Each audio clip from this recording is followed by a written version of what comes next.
예수님께서 세상을 이기셨습니다. 아멘. 예수님께서 세상을 이기셨습니다. 아멘.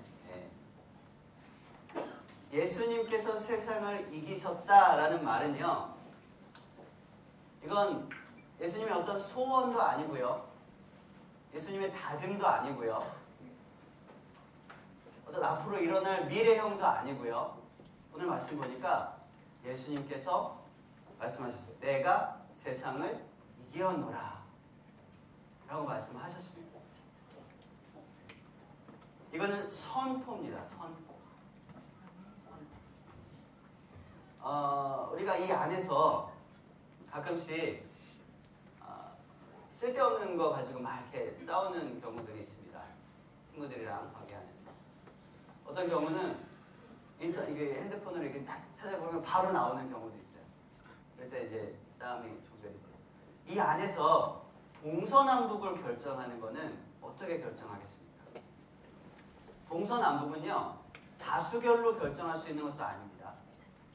또 어떤 소원을 가지고 결정하는 것도 아니에요. 다짐을 하는 것도 아니에요. 2016년부터 이쪽을 동쪽으로 다짐하겠다. 그런다고 해서 동서남북이 결정되어지지 않습니다. 간절히 기도한다고 해서 동서남북이 결정되는 것도 아닙니다.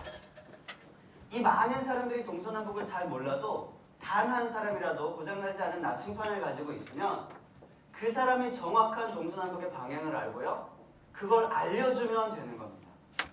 그럼 우리 모든 사람들은 다수결로 동쪽이 저쪽이라 해도 나침반으로 딱 봤을 때 동쪽이 이쪽이다 그러면요, 그걸 따라갈 수밖에 없습니다. 이게 선포라는 것입니다. 선포.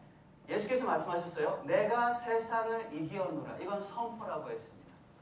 이거는 다수결로 결정하는 것도 아니고 우리의 소원도 아니고 미래형도 아니고 우리의 어떤 다짐도 아닙니다.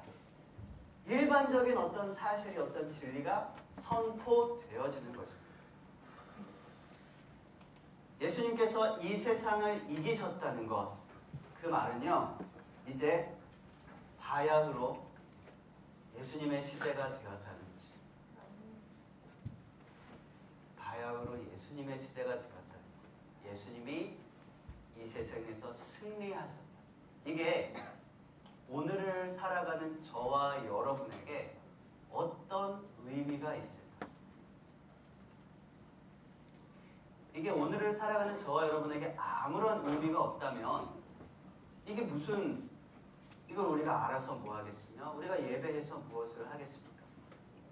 분명한 것은 예수님께서 세상을 이기신 것이 저와 여러분의 오늘의 삶 가운데서 분명한 어떤 이유가 있다는 사실입니다.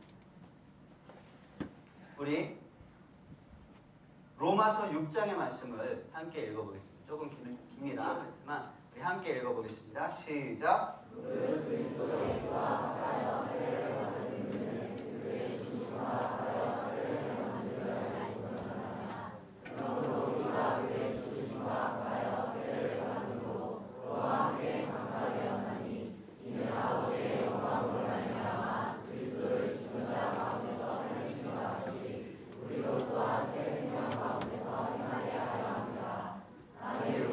그의 죽으심과 같은 모양으로 연합한 자가 되었으며 또한 그의 부활과 같은 모양으로 연합한 자도 되리라. 예수님께서 세상을 이기셨다는 것은요, 우리도 세상을 이겼다는 것입니다.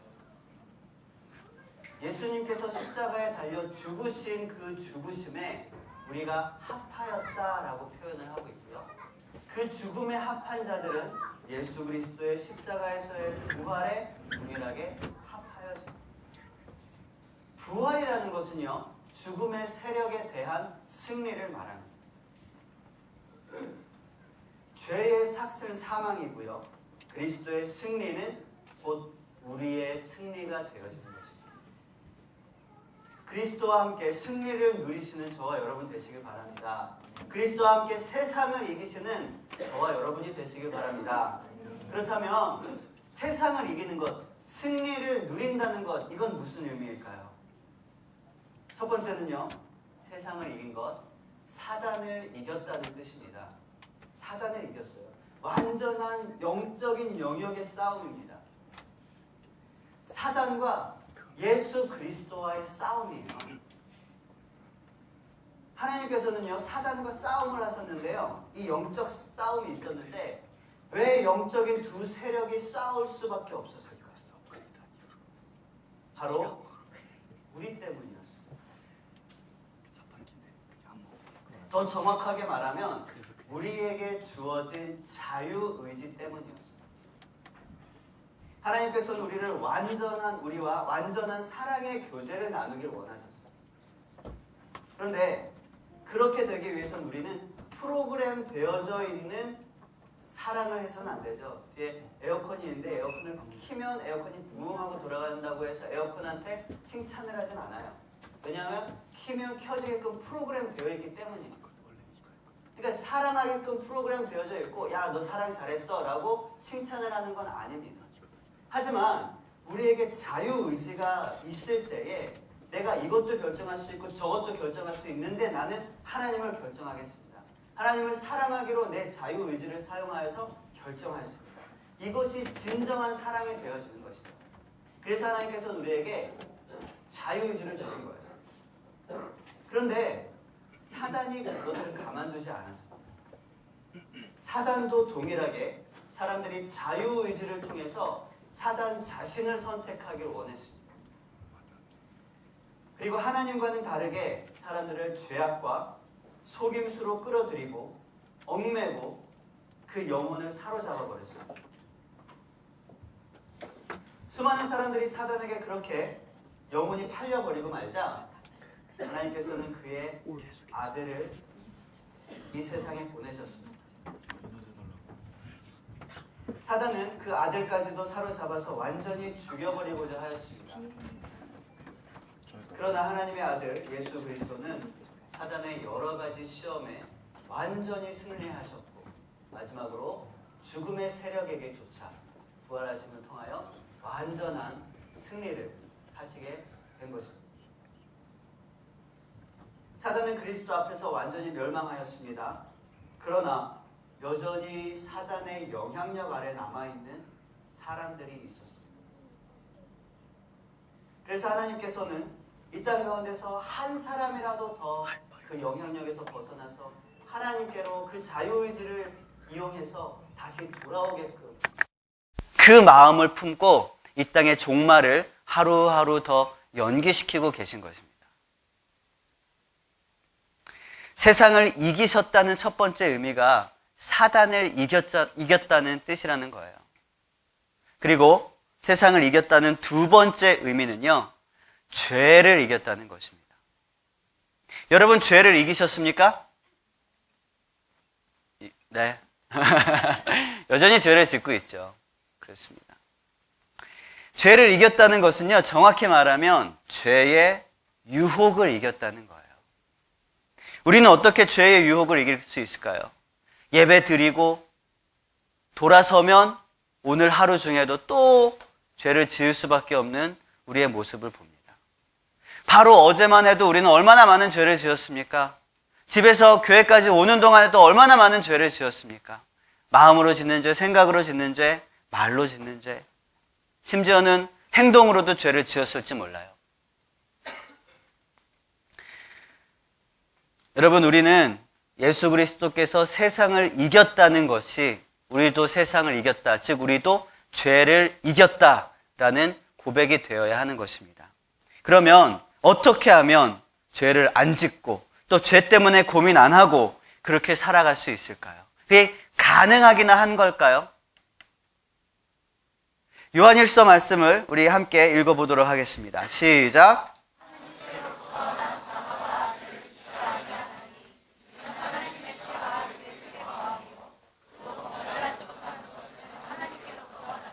여러분, 죄 짓습니까? 안 짓습니까? 여러분, 하나님께 속했습니까? 사단에게 속했습니까? 하나님께 속했죠. 죄를 짓는다고 해서 사단에게 속한 건 아니에요. 여러분, 그런데 오늘 말씀 보니까, 요한일서 이 말씀을 보니까 하나님께 속한 사람들은요, 죄를 짓지 않는다고 했어요. 심지어는요, 이렇게도 표현합니다. 범죄하지 못한다고 표현합니다. 여러분, 범죄하지 못합니까? 죄를 안 짓는 게 아니라 못 짓는 거예요. 막 이렇게 죄를 막 지으려고 막 그러는데 죄가 안 지어지는 거예요. 그러면 얼마나 좋겠어요. 근데 나는 가만히 내버려 두고 내 본성이 이끄는 대로 하면 죄를 지을 수밖에 없는 우리의 삶을 고백할 수밖에 없죠. 그러면 어떻게 해야 될까요? 어떻게 하면 이런 삶을 살 수 있을까요? 어떻게 하면 죄가 안 지어지는 삶을 살 수가 있을까요? 정답은요, 회개입니다. 회개. 여러분, 매번 회개하십시오. 매일매일 회개하십시오. 이 죄악이 떠오를 때마다 회개하십시오. 생각한 것을 가지고도 여러분의 입술로 회개하세요. 죄악된 생각이 내 머리에 떠오른 것 가지고도 여러분 회개하십시오. 매번 매일매일 사도 바울의 고백과 같이 나는 매일 죽노라 고백했습니다. 여러분, 매일매일 회개를 할 때 죄를 이길 수 있는 능력을 얻게 됩니다. 매일매일 회개할 때, 매번 매순간 회개할 때에 우리가 죄를 안 지을 수 있는 힘을 얻게 된다는 거예요. 죄 때문에 고민하는 것은요, 회개하지 않기 때문입니다. 맞습니까? 맞아요. 죄 때문에 고민하는 거는요, 회개하지 않기 때문이에요.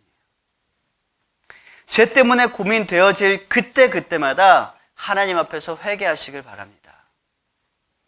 회개가 거듭되고 회개가 쌓여지면 하나님께서 우리가 행하고 있는 그 아주 작은 죄를 얼마나 역겹게 생각하시는가가 우리의 감정으로, 우리의 몸으로 체험되어질 것입니다. 그렇게 되어질 때 우리는 죄에서 승리할 수 있게 되는 것입니다. 여러분, 죄에서 승리를 누리시는 그런 저와 여러분이 되시길 바랍니다. 세 번째로 세상에서 승리한다는 것은요, 자아를 이겼다는 소리입니다. 자아를 이겼다는 의미예요. 자아. 여러분, 어떤 문제 앞에서 자아의 소리가, 내 소리가 얼마나 큽니까? 내 생각이 얼마나 큽니까? 이 자아의 소리는요, 세상의 가치에 사로잡혀 있는 소리입니다. 세상의 유익과 명예와 권력과 또 아주 작은 손해조차 용납하지 않고자 하는 그런 욕심, 마음, 이 모든 것들이 우리 자아 안에 가득 차 있습니다. 딱히 이게 윤리적인 죄라고 말하기는 조금 애매하지만, 그렇지만 하나님을 향한 비전이 아니라 다른 비전을 바라보고 있기 때문에 그것은 하나님으로부터 조금씩 멀어지게 하는 간접적인 죄가 될 수 있는 것들이에요. 여러분, 자아를 이기는 방법은요, 내 삶의 주인이 오직 예수 그리스도라는 사실을 고백하고 하나님 앞에 내 삶의 주권을 내어드리는 것밖에 없어요. 내 삶의 주인이 나라고 생각되어질 때 우리는 나의 자아를 주장하게 되고요, 내가 원하는 길로 가고자 하고 고민하고 갈등하게 되어지는 것입니다. 여러분, 세상을 이기는 믿음으로 나의 자아를 이기는 그런 저와 여러분이 되시길 바랍니다. 세상을 이긴다는 것은 첫 번째 뭘 이긴다 그랬습니까? 사단을 이긴다 그랬어요. 두 번째는요, 죄를 이긴다 그랬습니다. 세 번째는요, 내 자아를 이기는 거라 그랬어요. 그러나 여러분, 우리가 오해하지 말아야 할 부분이 있습니다. 세상을 이겼다는 의미가 그러면 이제 우리가 환난 당하지 않겠구나, 이거랑은 다른 부분이라는 거예요. 예수님께서 오늘 말씀, 오늘 본문을 통해서 내가 세상을 이기었노라 라고 선포하신 후에 무슨 일이 있었는지 아십니까? 예수님 일생일대의 가장 큰 환난과 고통인 십자가가 기다리고 있었습니다. 예수님께서 세상을 이기셨다고 하면 그러면 이 이후에는 환난이 없어야 되는 거 아닙니까? 근데 그렇지 않다는 거죠. 세상을 이기었노라 라고 선포하셨음에도 불구하고 그 삶 가운데는 여전히 환난과 고통과 고민들이 있었다는 것입니다. 우리도 마찬가지예요. 그분의 길을 걷는 우리가, 그분의 승리로 인하여 우리도 세상에서 승리를 선포하고 있는 우리가 어떻게 그 승리 가운데서 환난을 당하지 않을 수 있겠습니까? 우리도 세상을 이겼지만, 죄에 대해서 이겼지만, 사단을 이겼지만, 우리의 자아를 이겼지만, 그래도 여전히 우리 삶 가운데는 환란이 기다리고 있다는 거예요. 그러나 여러분, 우리는요, 그 환란 가운데서도 담대할 수 있습니다. 왜냐하면 이 승리가 우리에게 있기 때문이에요.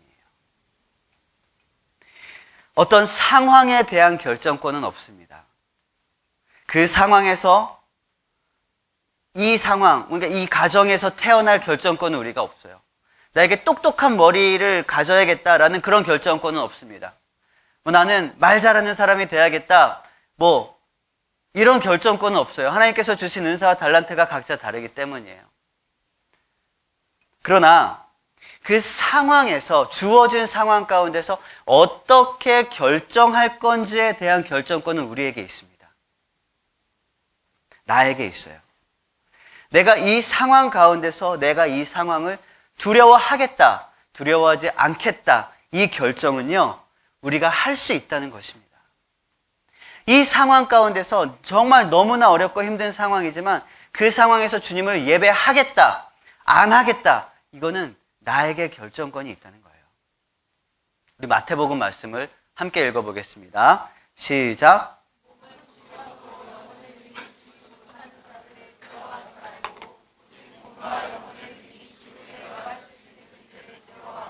네, 여러분, 이 환란이라는 것은요, 외적인 요인입니다. 외부에서 나에게 주어지는 요인이에요. 외적인 요인이에요. 그러나 담대함이라는 것은요, 우리의 내적인 요인이에요. 내적인 요인. 그러니까 이 담대함은요, 상황과 상관이 없는 것입니다. 오히려 이 담대함이라는 것은 상황이 어려워지면 어려워질수록 더 돋보이게 되어지는 것입니다. 이게 담대함이에요. 여러분, 예수님께서는 오늘 담대하라 라고 명령하셨습니다. 외부적인 상황을, 외부적인 여건들을 변화시켜라 라는 명령이 아니에요. 담대하라 라는 명령은요, 우리 내면 안에서 일어나는 변화예요. 외부 상황을 변화시키는 것, 물론 우리에게 주어진 귀한 사명들도 있습니다. 우리의 외부 상황들도 우리에게 주어진 선 안에서는 변화시켜야 해요. 하지만 지금 우리에게 말씀하시는 것은 우리의 내면을 변화시키라는 거예요. 담대하라는 것입니다. 그리고 이 내면의 담대함으로 가득 차 있을 때 우리는 비로소 외부의 상황들에게도 영향을 미칠 수 있는 거예요. 그러면 이 담대함이란 무엇일까요? 담대함. 여러분, 담대하십니까? 담대하십니까? 상황에 상관없이 마음 가운데 평안을 누리십니까? 이 담대함이라는 것은요, 그리스도 안에서 평안을 누리는 상태입니다. 담대함이라는 것은 그리스도 안에서 평안을 누리는 상태예요. 오늘 본문에서도 이야기하고 있죠. 우리 본문 말씀 여러분들의 성경책으로 다시 한번 읽어보도록 하겠습니다. 시작.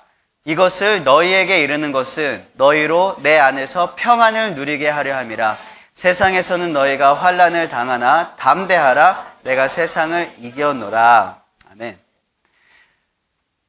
그리스도 안에서 평안을 누리는 것이 바로 담대함입니다. 그러면 그리스도 안에서 평안을 누린다라는 것은 조금 더 구체적으로 하면 어떤 의미가 있을까요? 우리 빌립보서 4장 말씀, 너무나 잘 아는 말씀입니다. 7절 말씀을 우리 함께 읽어보도록 하겠습니다. 시작.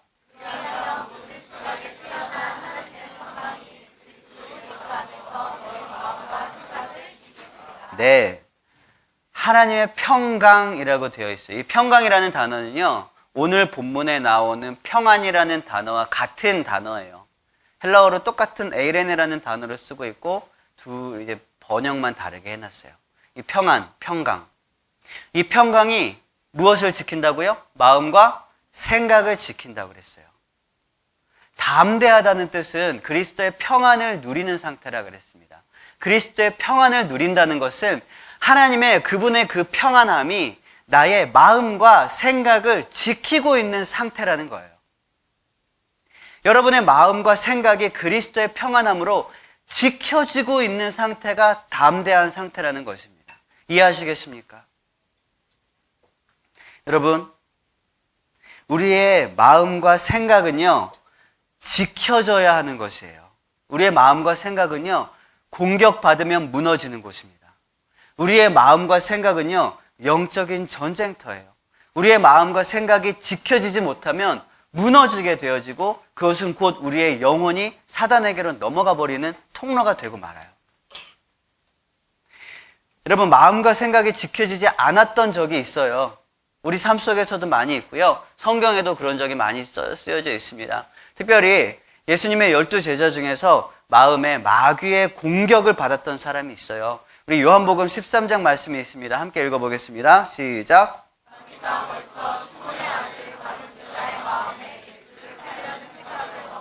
우리 잘 알죠? 예수님의 12 제자 중에서 예수님을 배신하고 예수님을 대제사장들에게 예수님이 계셨던 그런 어떤 은밀한 장소를 얘기함으로써 돈 받고 예수님을 팔아버렸던 제자가 있습니다. 바로 시몬 가룟 유다였는데요. 이 가룟 유다가 이런 행동과 이런 모든 계획을 하기에 앞서서 그 마음과 생각으로 그 계획을 짜내고 있었습니다. 근데 그렇게 하기에 앞서서 있었던 것이 무엇이냐면 마귀가 벌써 시몬의 아들 가롯 유다의 마음에 예수를 팔려는 생각을 집어넣었다는 것입니다. 그 마음이 지켜지지 못했던 거예요. 그 마음이 노출되었던 것입니다. 마귀 앞에. 그렇게 되어질 때 그 마음 가운데 사단이 생각을 집어넣게 되고 그 장기적인 계획이 탁탁탁탁 이루어져서 결국은 예수님을 팔아버리게 되어지는, 예수님의 배신자라는 그런 오명을 쓰고 말게 되는 그런 제자가 되고 말죠. 예수님께서는 나중에 가룟 유다에게 차라리 넌 태어나지 않는 게 나을 뻔했다 라는 그런 말씀까지도 하십니다. 여러분, 그리스도의 평강으로 우리의 마음과 생각을 지켜서 사단이 악한 마음, 두려운 마음, 죄된 생각, 더러운 생각들을 넣지 못하게 하시길 바랍니다. 그리스도의 평강으로 마음과 생각을 강하게, 담대하게 지켜낼 수 있는 그런 저와 여러분 되시길 바랍니다. 우리 잠언 말씀도 함께 읽어볼까요? 시작.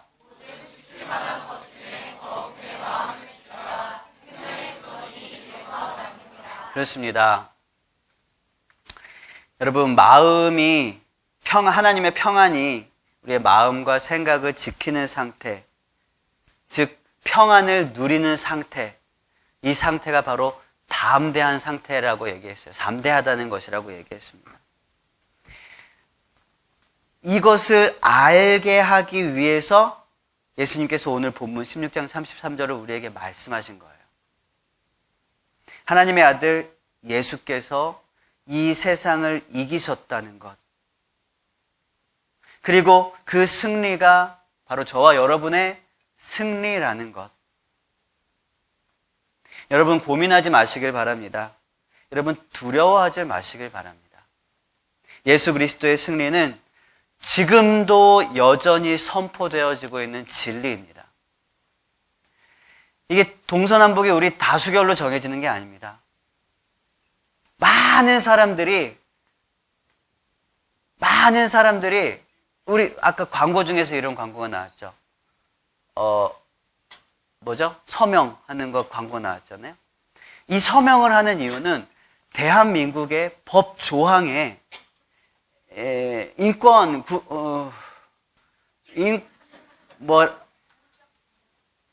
인권에 관한 조항 중에서 성적 지향이라는 단어를 넣자 빼자에 대한 그런 서명입니다. 만약에 성적 지향이라는 단어가 이 인권 안에 들어가게 되어지면 이 성적 지향이라는 단어를 통해서 동성애가 대한민국 국법 안에서 합법화가 되어지는 거예요. 그래서 이거는 우리가 서명을 통해서 이거를 우리가 많은 사람들이 이렇게 서명했습니다 해서 대한민국 국법 안에서 동성애를 뺄 수 있습니다. 그런데 동성애가 죄다 아니다는 우리가 서명을 통해서 우리가 얘기할 수 있는 겁니까? 서명을 통해서 결정되는 게 아니에요. 만약에 많은 사람들이 서명을 못했어요. 그래서 이 인권 조례 안에 이런 단어가 들어가고 결국은 이걸 통해서 막 이렇게 흘러가서 동성애가 이 땅에서 합법이 되어졌습니다. 그렇다고 해서 성경에서 말하고 있는 동성애는 잘못된 것이다, 하나님 기뻐하시지 않는다는 이 명제가 바뀌어지는 겁니까? 그렇지 않다는 것입니다. 하나님의 말씀, 하나님께서 승리하셨다, 이 땅 가운데서 승리하셨다는 십자가 승리는요, 다수결로 결정되는 게 아니에요. 진리가 선포되어지는 것입니다. 여러분, 그리고 그 승리가 저와 여러분, 지금 저와 여러분에게 실질적인 영향을 미치고 있다는 것입니다. 대한민국 축구 대표팀이 다른 나라와 경기에서 승리하게 되면 우리는 어떻습니까? 좋아요, 싫어요? 네, 좋습니다. 기쁩니다. 또 행복하고 뿌듯하죠. 이것 때문에 막 우리가 밤잠 설쳐가면서 막 응원도 하고 그렇습니다. 그런데요, 대한민국 국가대표팀이 축구에서 승리를 한다고 해서 우리에게 어떤 실질적인 혜택이 있습니까? 물론 커다란 어떤 국제 경제가 어떻게 돼가지고 우리가 약간 이렇게 딱 올라서 그게 우리 체감에 돼가지고 기름값이 조금 떨어진다든지 뭐 그럴 수는 있겠죠. 근데 그것이 우리에게 그렇게 확 체감이 되어지진 않아요. 물론 이게 지나가다가 어떤 가게에서는 오늘 승리했으니까 오늘 무료로 음료수를 쏩니다, 뭐 이렇게 해서 우리가 한 잔 얻어먹을 수는 있겠죠. 하지만 이게 하루 이틀이면 다 끝나버리는 것이고 우리에게 큰 영향을 미치지는 못한다는 거예요. 그럼에도 불구하고 우리는 그 승리를 기대하면서, 기원하면서 밤잠을 설쳐가면서 응원을 한다는 거예요. 여러분, 그리스도의 승리는 저와 여러분을 지옥에서 생명으로 이끌어주는 복된 승리입니다. 어마어마한 혜택이 있는 승리예요. 그냥 길 가다가 음료수 한두 잔 무료로 먹을 수 있는 혜택이 아니에요. 10년, 20년 유지되어지는 어떤 그런 혜택이 아닙니다. 우리의 영혼이, 죽음 이후에 우리의 모든 삶이 하나님의 나라에서 살아갈 수 있는 그런 자격이 우리에게 주어진다는 것입니다.